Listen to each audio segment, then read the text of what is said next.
Donc quand il appelle la lumière, c'est sa vie. Et c'est cette vie-là qui détruit le mouvement des ténèbres. Elle est arrivée chargée. Elle est guadeloupéenne. Les esprits là ont dit comme ça là, dans son corps, que la Guadeloupe est minée par la sorcellerie. Ils ont miné la Guadeloupe avec la sorcellerie. Donc, partout en Guadeloupe, c'est en plus de la sirène des eaux, c'est la sorcellerie. Et nous savons que bientôt, la mission armée de prière qui va en Guadeloupe pour la délivrance des âmes captives.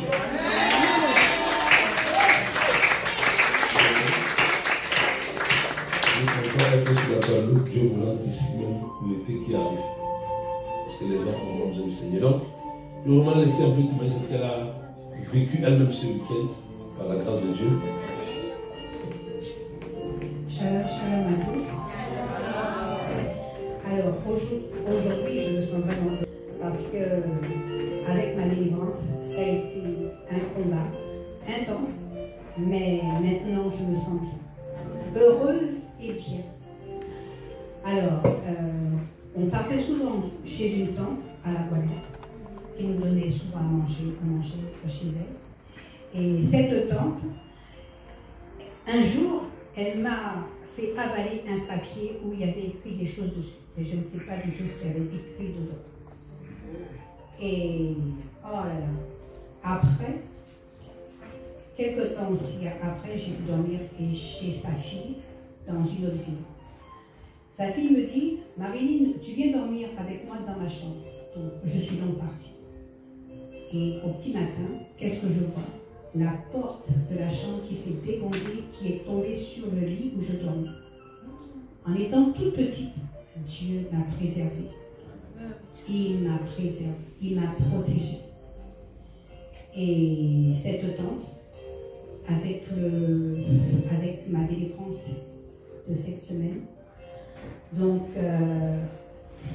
cette tante, je l'aimais beaucoup. Je suis une fille qui aime bien ma famille.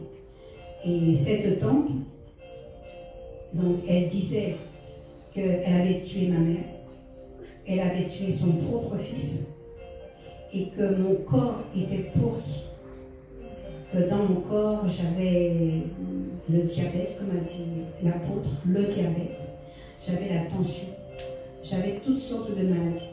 Mais Dieu a fait que je suis délivrée. Maintenant, je me sens heureuse, je me sens bien.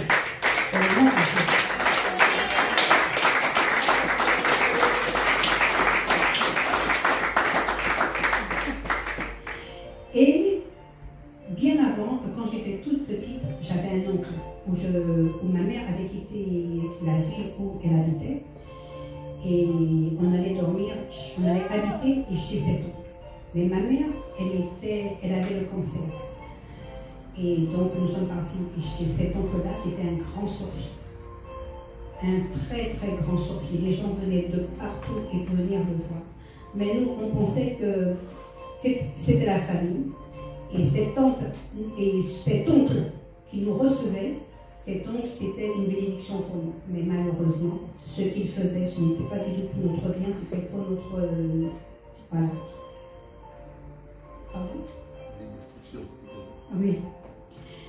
Et donc, un jour, mon frère et moi, l'oncle, il me dit que vous venez dormir dans ma chambre, à côté de ma chambre, où il y avait une pièce. Mon frère, nous sommes partis. Et le lendemain, on dit, oncle, on voit un démon marcher dans la maison. Et l'oncle, il nous dit, et pourtant, il m'avait promis à ne pas vous déranger. Et je ne comprends pas. Donc, il nous a fait descendre. Nous sommes partis dormir dans l'indépendance qui était tout autour de la maison. Et donc, et cet oncle avait possédé toute la famille. Et tous les sœurs, les frères, les tantes, personne ne se mariait. Mais Dieu, il m'a délivré. Et mes sœurs et frères, de même.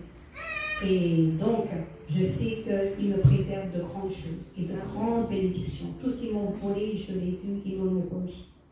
Amen. Amen.